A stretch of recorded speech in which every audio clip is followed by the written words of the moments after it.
আল্লাহ পাক যদি দুনিয়ার কোন মানুষকে খানায় কাবায় গিয়ে একদিন 5 ওয়াক্ত নামাজ পড়ার তৌফিক দান করে, একদিনের নামাজ হবে 1,35,00,000 ওয়াক্তে। 1,35,00,000 27 লক্ষ গুণন আপনি পাশ দেন, 1,35,00,000 হবে শুধু একদিনের নামাজের সওয়াব। আল্লাহ রাব্বুল আলামিন খানায় কাবাতে আল্লাহ কেমন বরকত দান করছেন, কেমন বরকত দান করছেন, কেমন বরকত দান করছেন। হযরত জাবের রাদিয়াল্লাহু তাআলা আনহু বলেন,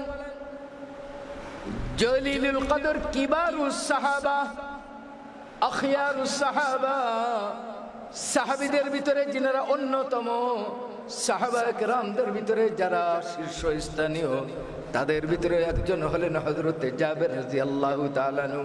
হযরত জাবের বলেন, আমি আমার নিজের কান থেকে আকায়ে দো জাহাঁ মাহবুবে কিবরিয়া ইমামুল আম্বিয়া মুহাম্মদ আরবি সাল্লাল্লাহু আলাইহি সাল্লামের পবিত্র জবান থেকে শুনেছি, আল্লাহর হাবিব বলেছেন, এই খানায় কাবায় আমার যে কোনো উম্মত যদি 1 রাকাত নামাজ পড়ে, দুনিয়ার অন্য জায়গায় 1,00,000 রাকাত নামাজ পড়লে যেই সওয়াব পাবে, খানায় কাবায় 1 রাকাত নামাজে সেই পরিমাণ সওয়াব পাবে। আল্লাহু আকবার। আমরা হানাফি মাযহাবের অন্যতম কিতাব ইমামের শামী রাহমাতুল্লাহ আলাইহি ফতোয়ায়ে শামী,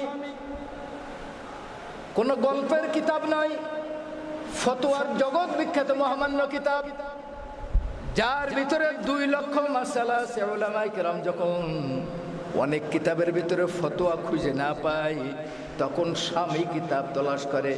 এই শামী কিতাবের ভিতরে ইমাম শামী রাহমাতুল্লাহি আলাইহি এই হাদিসের ব্যাখ্যা করতে গিয়ে তিনি লেখেন, আল্লাহ রসুল যে বলছেন 1 রাকাতে 1,00,000 রাকাত, এটা হলো ইনফিরাদি।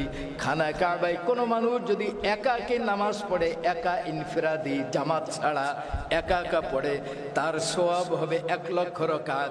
আর আল্লাহর ঘর খানায় কাবায় ইমামের সঙ্গে জামাতে যদি পড়ে, ইমাম শামী রাহমাতুল্লাহ আলাইহি একটা অধ্যায় রচনা করেছেন, বাবু মুযাআফিস সালাতি বি মক্কা, মক্কা নগরীতে কাবা ঘরে খানায় কাবায় বাইতুল্লাহ জামাতের নামাজের কি পরিমাণ সওয়াব। এই হাদিসের ব্যাখ্যা করতে গিয়ে ইমাম শামী রাহমাতুল্লাহ আলাইহি ফতোয়ায়ে শামীর ভিতরে লেখেন, খানা কাবার ভিতরে কোনো মানুষ যদি নিজ হোটেলে বা নিজে একা নামাজ পড়ে, তার সওয়াব হবে 1 রাকাতে 1,00,000 রাকাত। আর যদি জামাতের সঙ্গে নামাজ পড়ে, 1 রাকাতে সওয়াব হবে 27 লক্ষ রাকাতে। আল্লাহু আকবার। طاعت توفیق طاعت حمزة، طاعت توفیق طاعت حمزة، ইনাবত ওয়া ইজাবত হামজাতু। আল্লাহ যদি তৌফিক না দেন, আল্লাহ যদি দয়া না করেন, এই সৌভাগ্য হাসিল হয় না। অনেক মানুষ আছে মক্কা নগরীতে তারা কাজ করে, ওখানে চাকরি করে, কিন্তু তাদের ভাগ্যে এই সওয়াব নেওয়া সম্ভব হয় না। আবার অনেক মানুষ আছে হাজারো মাইল পথ থেকে গিয়ে সেই সওয়াব হাসিল করে আসে। তাই আল্লামা রুমি রাহমাতুল্লাহ আলাইহি মুসনাফের মধ্যে বলেন, তাআত তৌফিক তাআত হামজাতু, ইনাবাত ওয়া ইজাবাত হামজাতু। আল্লাহ তোমার তৌফিক ব্যতীত কিছু হয় না, আল্লাহ তোমার দয়া, তোমার করুণা, তোমার রহমত, আল্লাহ তোমার অনুগ্রহ ছাড়া কিছু হয় না। কত মানুষ খানা কাবার 10 মাইল দূরে, একদিন এসে তাদের ভাগ্যে নসিব হয় না। আবার অনেক মানুষ আছে 7 সমুদ্র 13 নদী পাড়ি দিয়ে 10,000 মাইল দূর পথ পাড়ি দিয়ে এই সওয়াব অর্জন করে না। ইমাম শামী রাহমাতুল্লাহ এখন লেখেন,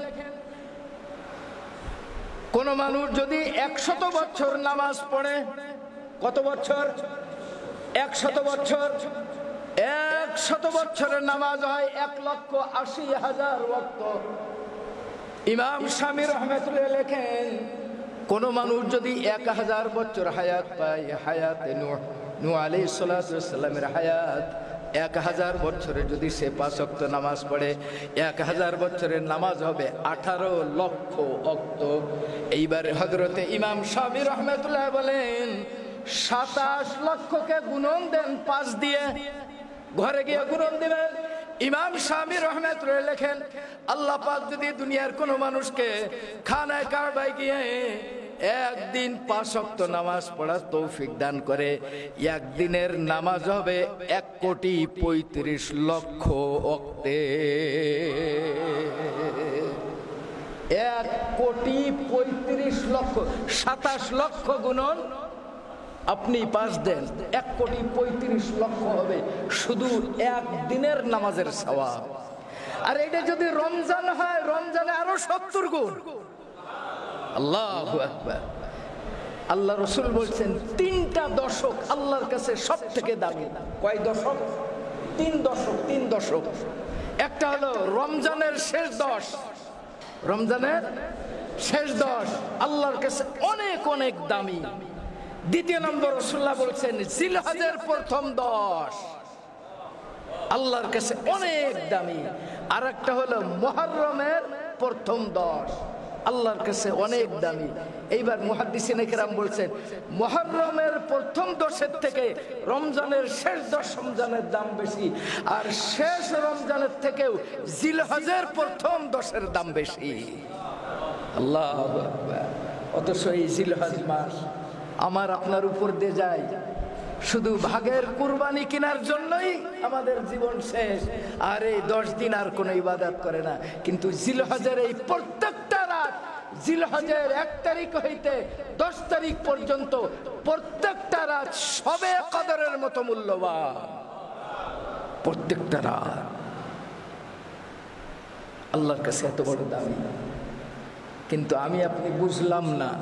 কারণ যারা বোঝে তাদের কাছে তো একটু বুঝতে হবে, তাহলে নিজের একটু বুঝ আসবে। ইমাম আজম আবু হানিফা রাহমাতুল্লাহি আলাইহি কুফা নগরী হইতে পায়ে হেঁটে তিনি জীবনে 55 বার হজ আদায় করেছে। সুবহানাল্লাহ বলবেন না? 55 বার পায়ে হেঁটে হজ আদায় করেছেন। একটা ইলমি সওয়াল আছে, যারা উলামা তুলাবা তারা বুঝবেন যে ইমাম আবু হানিফা রাহমাতুল্লাহি আলাইহি তিনি জীবনে কুরবানির ঈদের নামাজ পড়তে পারেন নাই, কুরবানির ঈদের নামাজ জীবনেও পড়েন নাই। একটা প্রশ্ন আছে, ইলমি প্রশ্ন, তো শুনলে মানুষ লাফায় উঠবে যে ইমাম আবু হানিফা রাহমাতুল্লাহি আলাইহি জীবনে কোনোদিন কুরবানির ঈদের নামাজ পড়েন নাই। এর কারণ হলো সারা জীবন উনি হজে ছিলেন, আর হাজীদের আরাফার ময়দানে কোনো ঈদের নামাজ নাই। প্রশ্নটা বুঝছেন? প্রশ্নটা হলো ইমাম আবু হানিফা রাহমাতুল্লাহি আলাইহি জীবনে কোনোদিন ঈদের নামাজ পড়েন নাই, কুরবানির ঈদের নামাজ। কেন পড়েন নাই? প্রথমে শুনতে, কারণ হাজিরা যে হজে থাকে আরাফার ময়দানে, হাজিদের আমাদের হজ যাত্রী যারা হজে থাকে তাদের কোনো ঈদের নামাজ নাই। যারা ওখানকার স্থানে মুকিম আছে তাদের জন্য মসজিদে নামেরাতে নামাজ হয়, কিন্তু হাজিদের জন্য কোনো ঈদের নামাজ জরুরি না। এই